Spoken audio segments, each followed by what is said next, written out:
Hey there, Normie Gardner here. I spend a lot of time on my channel talking about materialism and trying to refute it, because that is the dominant worldview we have these days. That we all assume everything comes from material, or emerges from material. We all think that our thoughts are created by our brains, meaning the neurons inside of our skulls, and that if you can't see it or feel it or touch it, it's not real. That is the dominant worldview, and that's why I spend a lot of time refuting it. However, there's an exact opposite worldview that says that nothing exists except our brains. Nothing exists except our minds. And that is called solipsism. You see this in things like The Matrix, or the idea that you're just a brain in a vat, that nothing is real. You see this a lot in the radical skepticism of Descartes, where he thinks, I think, therefore I am. I can only be sure that I'm thinking. That's how I know I exist, is that I'm thinking.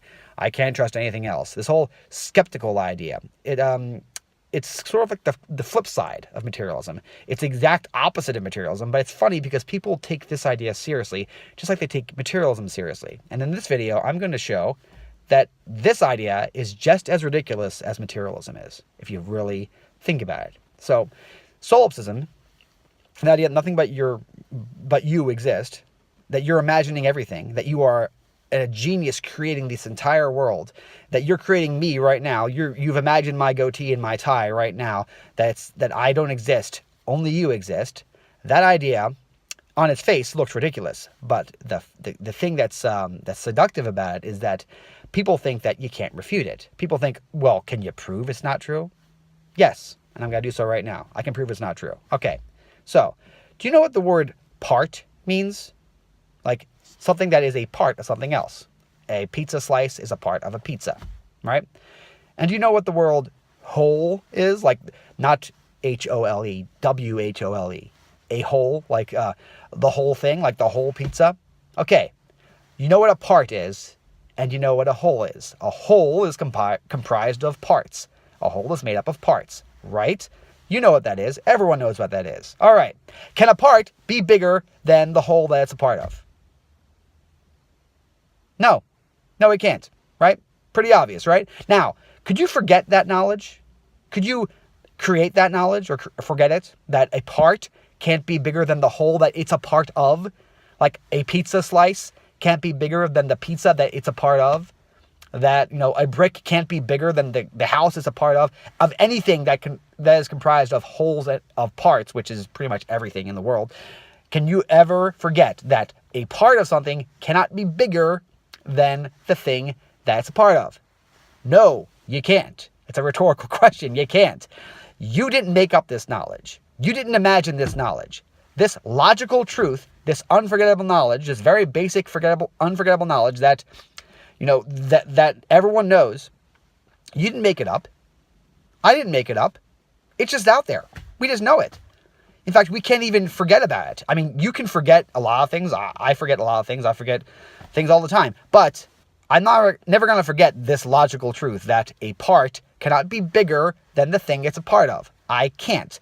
Once I realize what the word part means and what the word whole means, again, W-H-O-L-E, I knew this knowledge. It's obvious. It's unrefutable. You just know it. Okay? So, solipsism assumes that knowledge, because every knowledge was created by you in your head, right? That's the solipsism worldview. You can't disprove it. Yes, you can. Logic isn't made by you. You didn't make it up. It's true whether you like it or not. It's there. So no, you didn't. You know that this is true, and that alone, done. The solipsism is disproven. Okay, you can't make up logical truths. They're just there. They're just real. All right. Now, they're very basic. You can't really do much with them. It doesn't tell you anything about the meaning of life or anything, but at least it tells you that it's not all in your head. And it tells you that skepticism, the radical skepticism, is kind of a waste of time, because it doesn't even make any sense. If that's outside your head, then what else is outside of your head? Well, probably everything that you think is outside of your head is actually outside of your head. There's no reason to doubt that, really, except your insistence that maybe it's not. It's a possibility it's not. Well, no. Okay, logic is not inside your head. It's just there.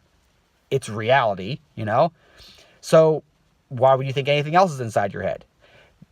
this might seem like, this might seem pointless, but it's not, because think of how much time is wasted on these stupid mind games. I mean, Descartes, one of the greatest philosophers of Western civilization, he's famous for these stupid mind games. And how much do we base on this silly solipsism, this silly insistence on being as skeptical as possible, instead of just dealing with reality, just dealing with what we see and what we can deduce, just dealing with it. Why is that so hard? But we get distracted by this solipsism, this skepticism, this insistence that maybe it's not true. Yes, it is. It's true, okay? And we can start just by logic. Logic is true whether you like it or not. You can't even not imagine logic to be true. Your imagination can't do it, all right? I mean, you can say you can do it, but you're not really. You're lying. If you say that, oh, I think that a part's bigger than salt. No, you don't. You don't really think that, you know? You don't. And neither do I. Neither does anybody. So enough with solipsism. Enough with skepticism. Don't even waste your time on it. Like, what's the point? If you think there's a point to it, let me know in the comments below. And if you like this video, please subscribe to my channel.